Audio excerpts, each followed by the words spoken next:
Şimdi döngüsel ekonomi, yani sizin bu alanda akademik çalışmalarınız var. Duyuyoruz aslında hani yeşil ekonomi, değil mi? Böyle işte atıklar, yenilenebilir enerji, sürdürülebilirlik, yani son yıllarda duyduğumuz kavramlar. Neden önemli? Döngüsel ekonomi nedir? Evet, aslında sürdürülebilirlik ve döngüsel ekonomi bakarsak onlar çok yakın kavramlar. Sürdürülebilirlik aslında gelecek nesillere kıt kaynakları bırakabilmek için yeteri kadarıyla üretilmek ve tüketmek gerekiyor. Döngüsel ekonomi aslında onun yaklaşımı. Çünkü bunu yapabilmek için nasıl biz o noktaya varabiliriz?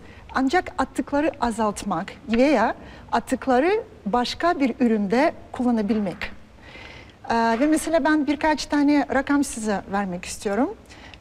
2018'de dünya %9 döngüseldi. Döngüsellik %9'uydu sadece. Ama sonra pandemiden sonra maalesef bu rakam %7'ye düştü. Yani pandemi yüzünden diye düşünüyorum. Yani umarım tabii ki bu rakam artacak çünkü bütün ülkeler politikaları değiştirdi ve döngüsel ekonomiye yönelik çalışma yapıyorlar. Türkiye'ye bakarsak, yani isterseniz Türkiye'de ele alayım. Türkiye çok şimdilik döngüsel değil ve kentsel atıklar gelişmiş ülkelerden İsrail ve Türkiye en altıda duruyor. Yani mesela Güney Kore'ye %58 kentsel atıkların geri dönüşüme gidiyor. İsrail %7'si sadece. Türkiye'nin biraz daha iyi ama yine de altında %12. Yani kentsel atıkların sadece %12 geri dönüşüme gidiyor.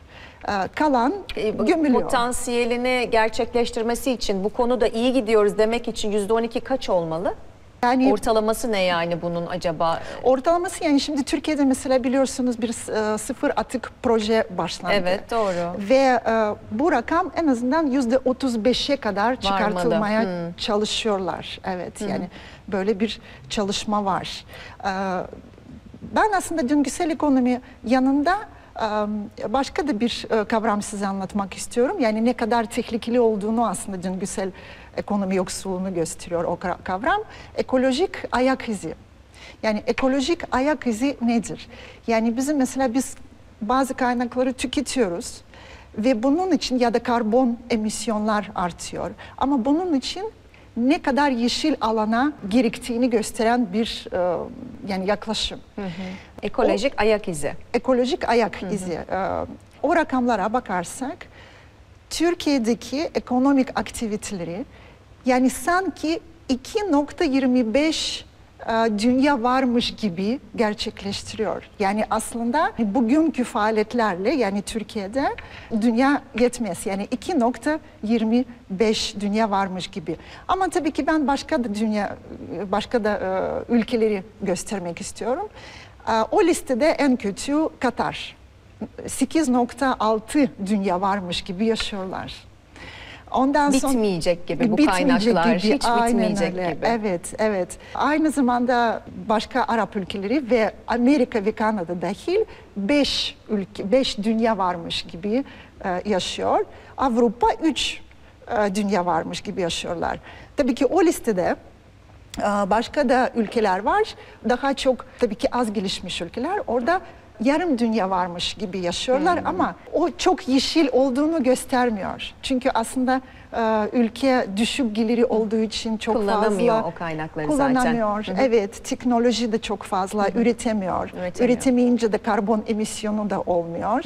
Ve tabii ki onun için yani yeşil gibi görünüyor. Şimdi sizle bugün aslında çok da ekranlarda konuşmadığımız bir konuyu ele almaya başladık. Ne dedik? Döngüsel ekonomi, yeşil ekonomi. Siz dediniz ki atıkların geri dönüşümü çok önemli, çok kıymetli. Evet. Sürdürülebilirlik kavramına dikkat çektiniz ve hatta tekrar üretime kazandırılmasından bahsettiniz.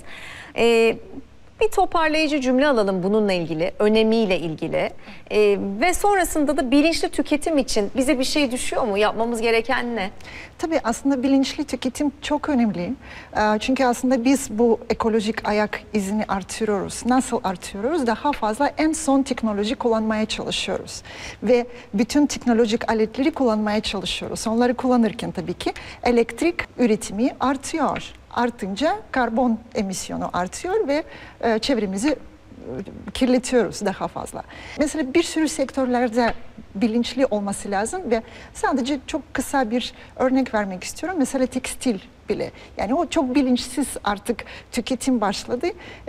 Modaya uymak için daha fazla üretim yapılıyor, daha fazla tüketim yapılıyor ama daha az kullanılıyor. Yani giysim az kullanıp çöpe atılıyor.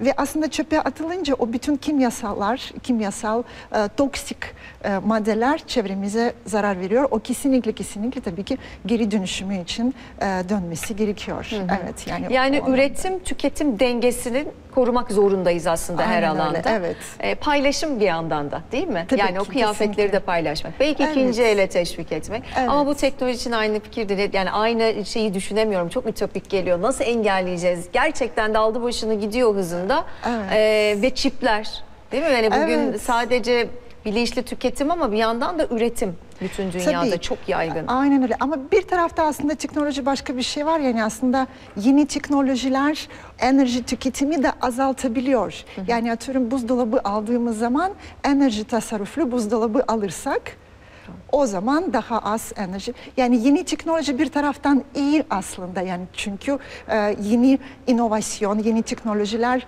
bize yardımcı oluyor ama her şeyi kullanmaya kalkarsak tabii ki kullanamıyoruz aslında. Bilinçli olmak gerekiyor. Aynen öyle, evet. Siz bu konuları aynı şekilde Yönetim Uygulama ve Araştırma Merkezi'nde Evet. de ele alıyorsunuz aslında. Tabii. Ne amaçla kurdunuz bu merkezi? Neler yapılıyor bu merkezde? Yani aslında bu merkez öğrenciler için gerçekten çok fayda sağlıyor. Özellikle yani döngüsel ekonomi, enerji ekonomi ya da farklı konularda öğrencilerimize fayda oluyor. Bizde uluslararası işbirliğimiz oluyor. Özellikle İngiltere'deki Henley Business School ile farklı konferanslar yapılıyor. Henley Business School'dan mesela geçen sene de bu sene öğrenciler gelip bizim öğrencilerimizle çalışıyor farklı konularda. Yani o da çok büyük bir fayda.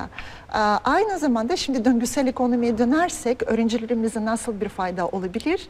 Geçmiş yıllarda birkaç döngüsel ekonomi konferans organize ettik.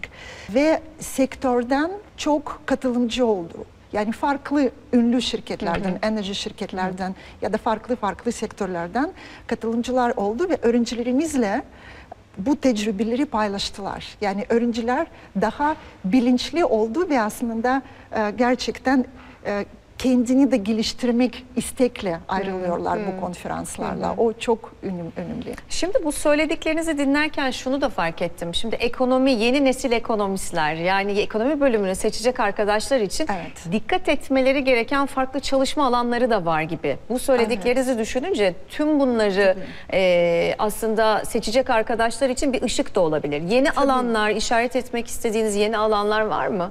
Tabii ki yani bugün konularda sürdürülebilirlik çok önemli. Yani aslında döngüsel ekonomiyle de bağlantılı olabilir. Çünkü sürdürülebilir kalkınma ülke için olsun, bir şirket için olsun o kadar önemli ki yani konuştuğumuz gibi ve bu sadece ekonomi bölümü için değil. Herhangi bölüm olursa, herhangi fakülte olursa bu konular çok önemli. Ve okulumuzda farklı programlar uyguluyor, farklı sertifika programları oluyor. Farklı dersler bununla ilgili veriliyor ve farklı fakültelerde. Yani bizim fakültede mesela döngüsel ekonomi, enerji ekonomisi, sürdürülebilir kalkınma. Bunlar ders müfredatına Bunlar ders var. olarak evet. Yeşil bina ve sürdürülebilirlik mimarlık fakültesinde mesela yani farklı fakültelerde yani bu eğitime doğru öğrencileri keşfediyor. Bilinçlenme aslında belki de böyle diyorsunuz başlayacak. Tabii, evet. Yani her alanın kesişim noktası aslında şu Evet. anlattıklarınız. Her ne Evet. kadar biz ekonomi boyutuyla sizin alanınız olduğu için Tabii. konuşsak da. Evet. Natalya Hocam yaklaşık 20 yıldır Türkiye'de Evet. yaşıyor. Çok güzel bir Türkçesi var gördüğünüz gibi. Sizin de çocuğunuz bu sene sınava girdi. Evet. Sizin evladınız gibi sınava giren genç arkadaşlarıma tercih konusunda sizin alanınızı seçeceklerse bir uyarınız var mı? Neleri söylersiniz? Hani hangi alana ilgi duyanlar, nelere ilgi duyanlar ekonomi bölümünü seçebilir? Son mesajlarınız neler olur? Teşekkürler. Tabii ki öğrenciler için en önemli istedikleri mesleği seçmek. O çok önemli. Ve dediğim gibi tabii ki istediği mesleği seçerken dünya için, yani çevre korumak için, sadece onlar için, gelecek nesil için çok önemli olacak. Ama yani bütün bugün anlattığım konular aslında son nokta araştırma. Yani ne kadar fazla araştırma yapılırsa, ne kadar yeni teknoloji üretilirse o kadar faydalı olacak ve onun için bize yeni nesil gerekiyor. Yeni öğrenciler, yeni gelen öğrenciler aslında bize yardım bu konularda etsin ve gerçekten aktif, çok faydalı birlikte olacak. öğrenip Tabii. geliştirme değil mi? Evet, evet. Ve istedikleri aslında bölüm seçmek çok daha faydalı olacak. Yani içinden ne varsa. Öğrencilerin merak ettiği bazı şeyler de var. Yani şimdi çift ana dal, yan dal imkanlarını da merak ediyorlar. Bu anlamda Yeditepe Üniversitesi'nin imkanları var mı? Yani ve ne önerirsiniz? Ekonomi okuyan bir öğrenci ne konuda mesela bir çift ana dal, yan dal yapabilir? Ya da bölümü bitirdikten sonra böyle ilerlemek istiyor, yüksek lisans yapmak istiyor. Evet. Önerileriniz olur mu? Tabii ya, çok önemli bir konu, çok önemli bir soru, çok teşekkürler. Çünkü Yeditepe Üniversitesi'nde çok imkan var yan dal, çift ana dal programlarıyla ve istediğiniz bölümle yapabilirsiniz.